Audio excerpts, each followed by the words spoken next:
Bismillahirrahmanirrahim. Assalamualaikum warahmatullahi wabarakatuh. Alhamdulillahi rabbil alamin. Wassalatu wassalamu ala ashrafil anbiya'i wal mursalin Sayyidina wa maulana Muhammad wa ala alihi wa sahbihi ajma'in. Hadirin hadirat yang dirahmati Allah, sebelum kajian ini kita mulai, alangkah lebih baiknya, alangkah lebih khusyuknya agar majelis ini kita rapikan terlebih dahulu, ya. Yang mungkin duduknya di belakang bisa maju ke depan agar lebih maksimal mendengarkan tausiah atau materi yang nanti disampaikan oleh Al-Mukarram Habib Qori Afrizan Al-Khirit. Sekali lagi yang di belakang mungkin bisa maju ke depan karena kursi depan masih kosong. Para santri juga bisa duduk di tempat yang sudah disiapkan, baik santri ikhwan dan juga santri akhwat. Sekali lagi kami persilakan untuk mengondisikan majelis bagi hadirin untuk merapikan tempatnya terlebih dahulu. Termasuk yang akhwat ini juga masih belum rapi, yang di belakang bisa maju, para santri terutama, untuk bisa mengisi tempat yang kosong. Alhamdulillahirrahmanirrahim, bersyukur Allah subhanahu wa ta'ala atas nikmat dan karunia yang Allah berikan kepada kita. Alhamdulillah, di pagi hari ini atas izin Allah, Allah berikan rahmat dan juga Allah berikan nikmat kepada kita semua bisa hadir dalam majelis ilmu yang insyaallah dirahmati Allah subhanahu wa ta'ala. Salam dan salam kita aturkan kepada tauladan kita Nabi Muhammad sallallahu alaihi wasallam, dan kita berharap untuk perjumpaan dengan beliau kelak di yaumil akhir nanti. Bapak Ibu wali santri, tamu undangan, santriwan dan santriwati yang dirahmati Allah, alhamdulillah telah hadir bersama dengan kita zuriat Rasulullah SAW, Habib Qori Afrizan Al-Khirit dari Temboro. Semoga barokah kehadiran beliau membersamai menyertai pesantren Rijalul Quran, dan juga kita berharap doa kepada beliau untuk perjuangan kami di pesantren Rijalul Quran agar para santri juga lebih semangat dan dalam menuntut ilmu.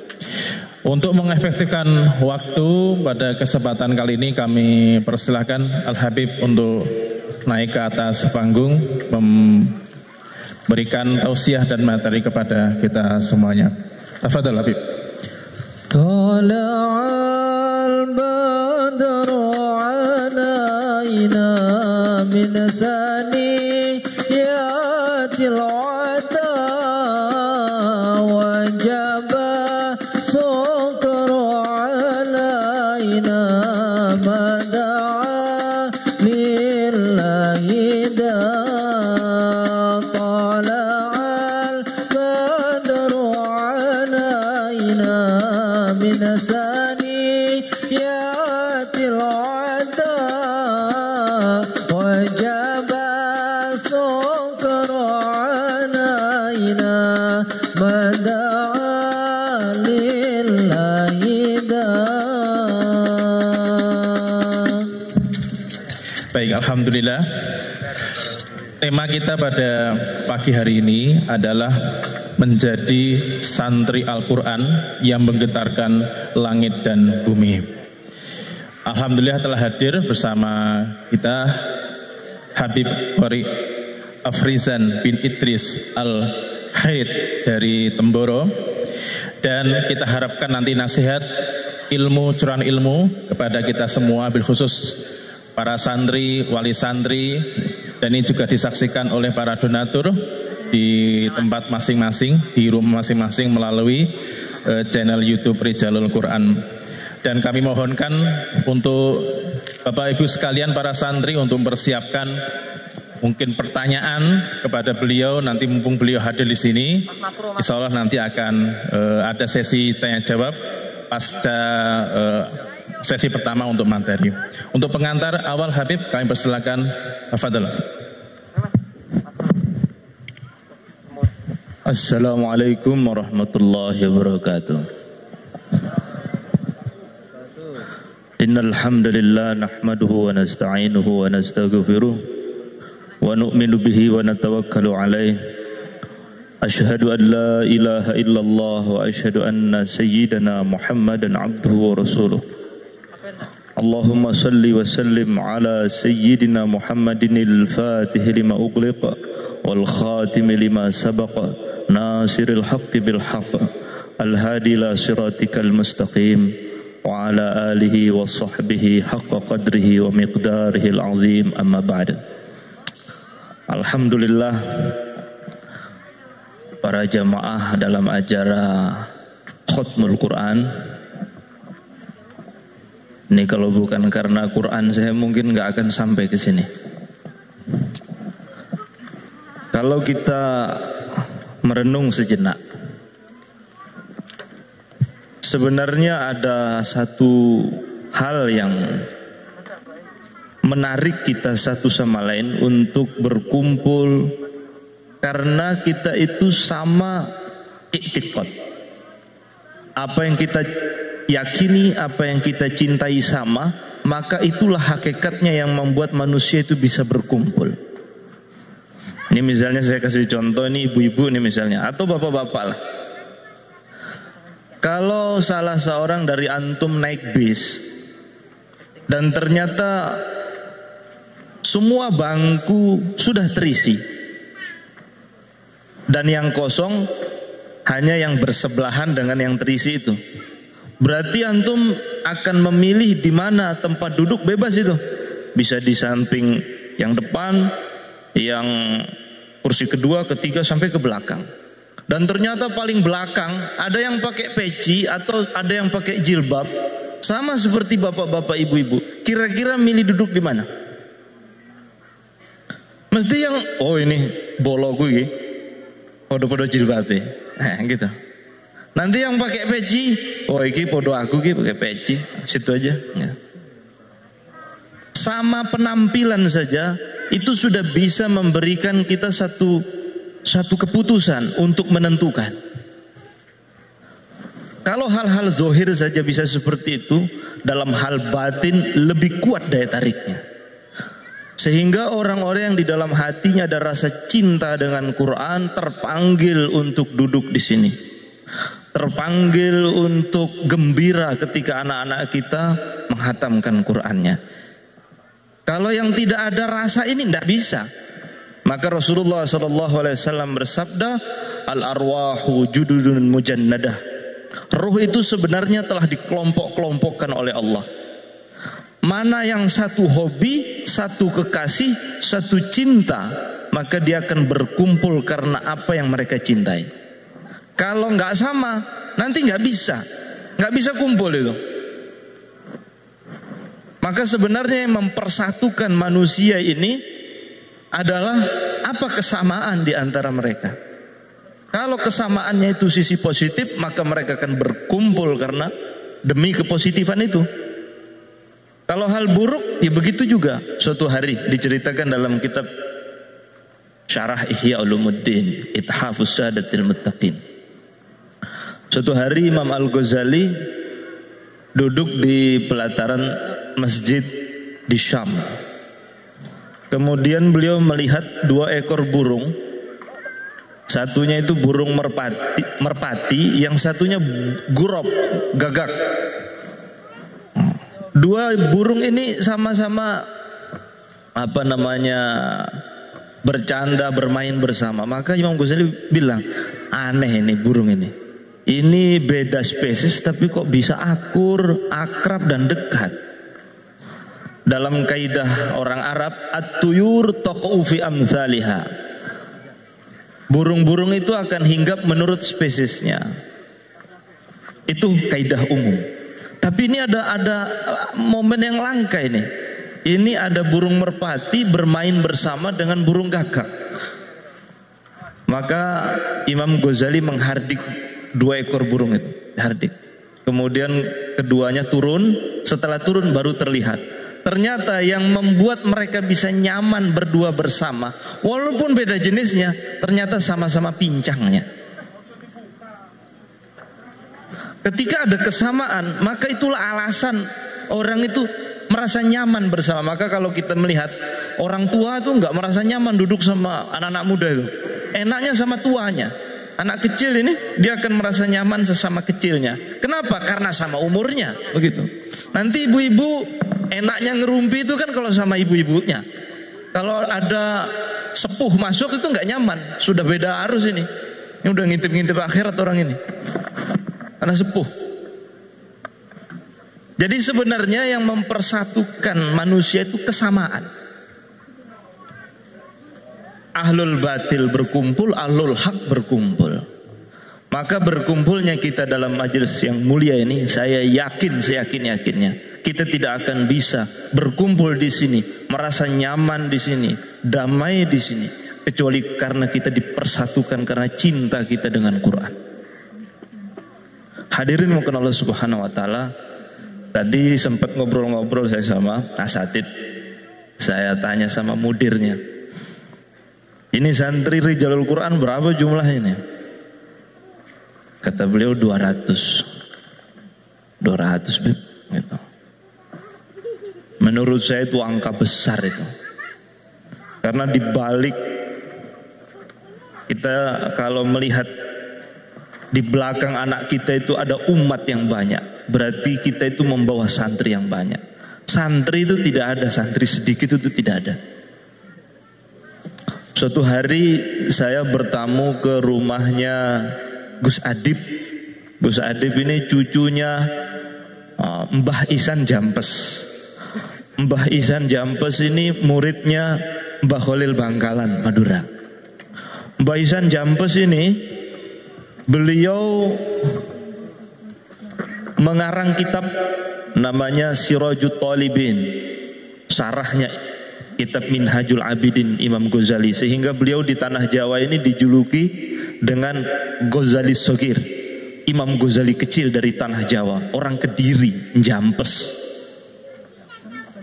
Itu 2 jilid kitab beliau itu dijadikan mata kuliah khusus di bidang tazkiyatun nufus di Al-Azhar. Luar biasa alimnya.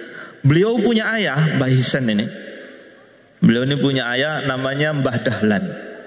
Mbah Dahlan itu terkenal sangat alim di zamannya. Tapi santrinya itu nggak pernah lebih dari 10 orang. Nggak pernah lebih. Sehingga kalau ada kiai-kiai datang yang lain, itu kadang bilang, "Bah, anjenengan niki tiang alim tapi kok santri namung segede, kok santri cuma 10 ya?" Maka beliau mengatakan, seandainya 10 orang santri saya ini tidak jadi kiai, cuma jadi mudin. Tahu mudin? Mudin lah. 1 Fatihah mereka bacakan, itu sudah cukup buat saya. Sudah bahagia saya di akhirat. Maka kalau beliau itu kedatangan santri jadi 11, itu beliau mengurung diri di dalam kamar, nangis sambil itu bunyainya sambil nguping, "Ini kenapa kok Pak Kiai nggak keluar-keluar Mbah Yai ini?" Beliau sambil nangis mengatakan, "Ya Allah, sudah tambah 1 jadi 11. Berat ya Allah amanahnya ya Allah, berat ya Allah. Ini orang soleh ini, alim di zamannya. Santri 10 nambah 1 dibilang berat. Kita 200 loh."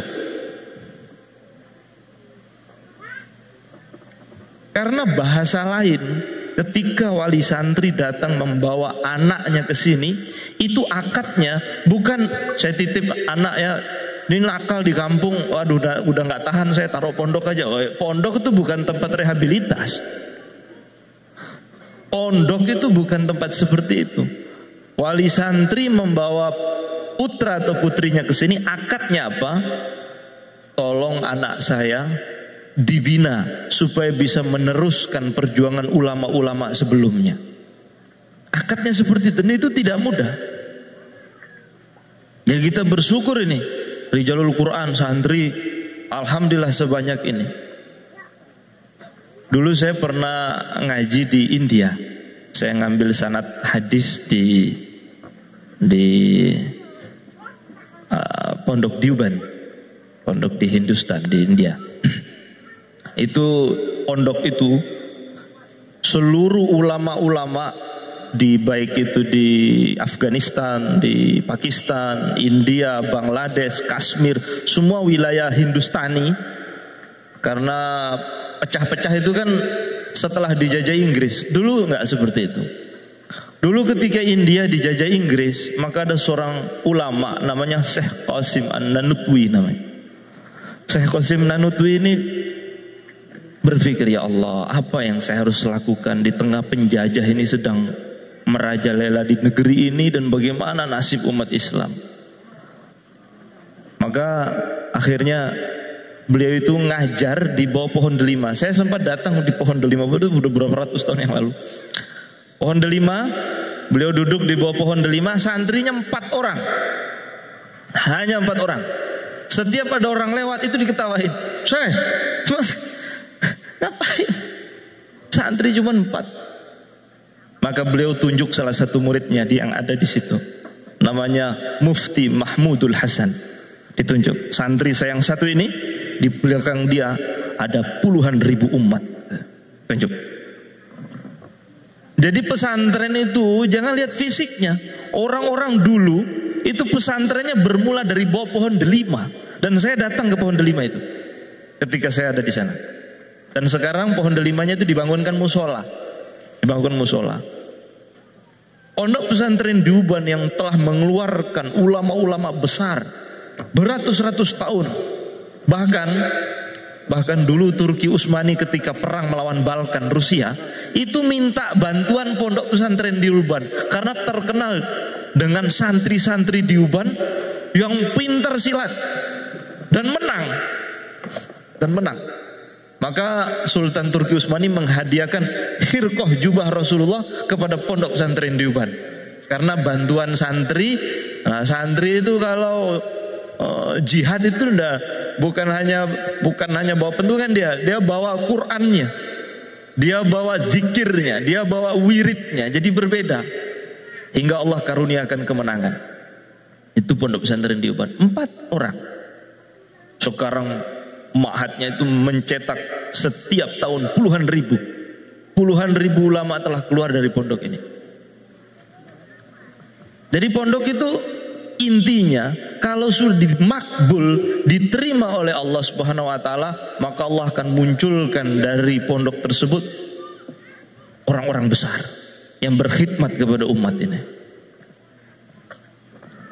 Suatu hari ini Syekh Qasim Nanutwi itu bingung, ini santri cuma 4 di bawah pohon delima, ini apa yang harus saya lakukan ya? Maka beliau itu tengah tidur mimpi ketemu Rasulullah SAW. Oleh Rasulullah dibuat garis warna putih, garis putih gitu, garis putih. Terus beliau, ini kamu bangun ya pesantrennya di wilayah garis putih ini. Ketika beliau bangun tidur, itu garis putih itu ada, dan ketika saya ke sana, garis itu masih ada, nggak dihapus secara turun temurun supaya dikenang bahwasanya pondok ini berdiri atas restu Rasulullah SAW. Jadi bangun pondok itu satu saja, kalau kita direstui oleh para ulama. Ketika para ulama merestui kita, guru-guru kita merestui perjuangan kita, maka masya Allah, dari pondok ini nanti akan keluar hafid-hafid Quran. Jadi saya di mobil, saya merenung, saya ditunjukkan video rekaman ini nih. Oh, ada putrinya juga yang khataman ini. Alhamdulillah. Tapi namanya Rijalul Quran. Tapi kok ada putrinya? Nah, ini saya bertafaul. Nah, dari rahimnya wanita-wanita penghafal Quran itu muncul orang-orang besar yang mencetak ulama-ulama besar. Karena wanita itu kalau nggak hafal Quran, mau ngajarkan apa kira-kira sama anaknya itu? Sementara wanita itu kata para ulama madrasatul ula, madrasah pertama untuk seorang anak. Kalau gagal, ya biasanya ke atas-atasnya gagal juga. Maka ini kita mengkader para hafid-hafid Quran, putra putri, cita-cita kita besar. Cita-cita kita besar untuk umat ini. Ini sesemarang ini, hukum satu kampung ada Quran itu fardu kifayah. Satu kampung nggak ada yang hafid Quran, satu kampung berdosa. Kalau nggak dari jalul Quran itu anak-anak dari kampung-kampung itu mondok ke sini, itu belum gugur tuh dosanya itu. Karena hukum adanya satu hafid Quran dalam satu wilayah itu hukumnya fardu kifayah. Kalau nggak ada dosa satu kampung itu. Jadi besar sekali cita-cita kita ini. Kita ini mikul tanggung jawab orang banyak.